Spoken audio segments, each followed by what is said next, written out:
Send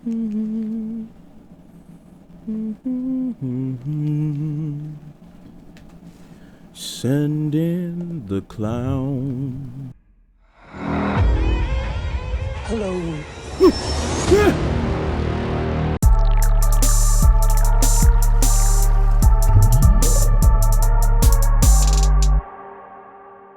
Yo, what is going on, guys? Matthew V. Haynes here, aka the Clockmaster. So I had a very long day.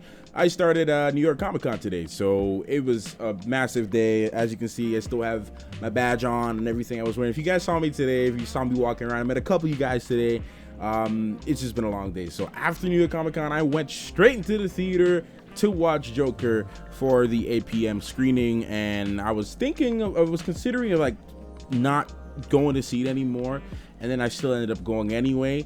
And man, I am so happy I actually continued to go and watch this movie because it was amazing.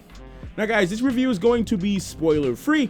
No spoilers in this review at all. So guys, I don't even know where to begin with this movie. Like, Joaquin Phoenix, this is more going to be like a ramble on more than a review, but Joaquin Phoenix just, I believe, just giving me the performance of the year.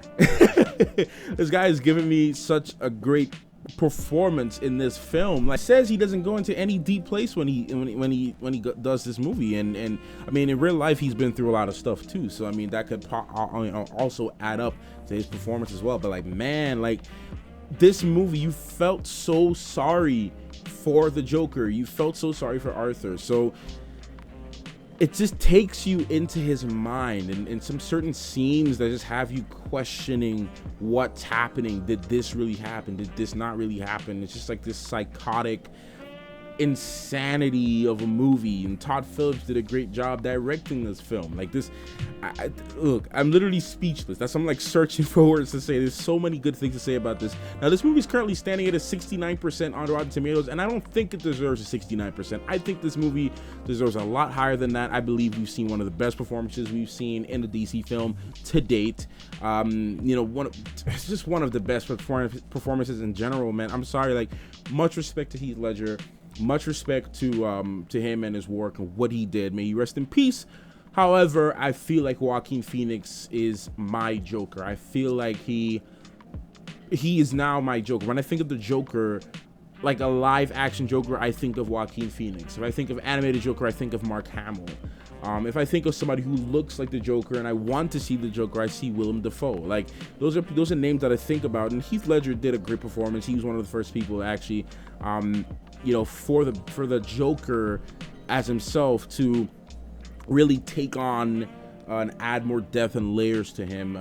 Jack Nicholson's Joker was pretty good, and he was entertaining. He looked just like the character. He was very good as well. He did a great job. But I feel like Joaquin added more personality to the Joker, and a lot of people may not like that because some people like the Joker being very mysterious and having not really any specific type of personality for what he's known for, just being crazy and whimsical and just all over the place. But I felt that Joaquin just did just added some layers to this guy, where certain parts in the film, like, you just felt so bad for him.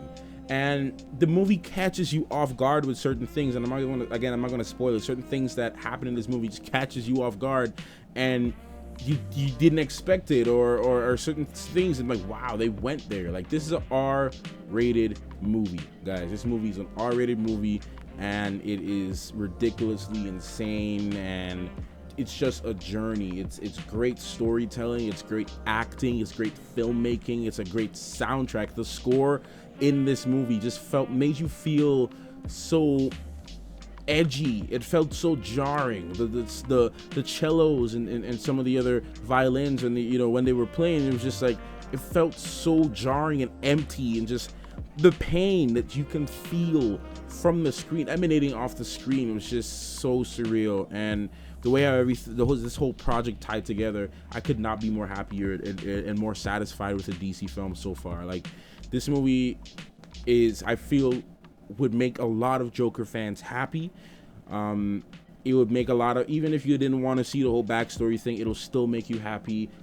It ties in a lot of certain stuff from what we know about the Batman universe already into this movie, and it's a standalone film, so we're not going to be seeing a second movie for this anytime soon, unless they really decide to do that. But I think the movie is good just as it is. The way how it ends, I feel the way how this movie ends is just as good. It's good as it is. It's just good being left the way how how the movie ends. I don't feel they need to make like a second film or a second movie to kind of, continue the story. I think that's unnecessary. The things that Joaquin would do with his face and just his acting, his vocal cords, and just the way he would shape his body, the way he would move, and the way he would dance, and all this crazy stuff, like, it was so crazy to see. Like, it was just so crazy to even just witness. And by the end of the movie, it's like the amount of things that Arthur goes through is just like, man, like you want to root for this guy. You want to support this guy. You want this guy to be happy. You want him to get help, but he's becoming someone bad, and you can't really support that. And you can't support that, but you see what he's been through, and you understand why he's doing the things he's doing. You understand why he's acting the way he's acting. He's a man that has tried and failed at so many points in his life, and he's just completely given up. He's completely just allowed the negativity to take control of him, and you can find a lot of deeper meaning and a lot of deeper messages in that as well if you choose to do that. But this movie is just so surreal and phenomenal, and I couldn't be more happy with what we got. But anyways, guys, thank you so much for watching this little ramble review kind of thoughts on the Joker. Just key points. I always say the cinematography, great. I enjoyed it. I love the film choice. I love the styling of the setting. I love the characters. I love the side characters. I like the antagonist, the protagonist, however you want to view it. The soundtrack, the score, I think I already said that a few times, but it was that good. The acting, of course, from Joaquin. I feel this is an Oscar performance from him. I feel like this is an Oscar deserving performance from Joaquin Phoenix. I feel he deserves to get a few awards for this movie. Standing ovation all the way around. Everyone in my theater was clapping for this at the end of this movie. And this movie was just amazing, guys. Amazing piece of filmmaking. Great job, Todd Phillips. Great job, Joaquin. Great job to the cast and crew and everyone who's worked on this movie. Great job to you guys. It's one of the best movies I've seen this year. Definitely in my top 10 of movies that I've seen this year. I completely enjoyed Joker. That's it, guys. I already said that's it, but that's it this time. I'm done. I gotta sleep because it's day 2 of Comic-Con for me tomorrow. So if you guys are gonna be in Comic-Con on the 4th, I'm also doing a little subscriber meetup at 8:30. You guys check out my last video to kind of get more information on that. But if you guys are new at Comic-Con, just feel free to stop by and say hello, man. I don't bite. Just come by and say hello. And I'm looking forward to seeing you guys, man. So that's it. Thank you guys so much. Clockmaster out.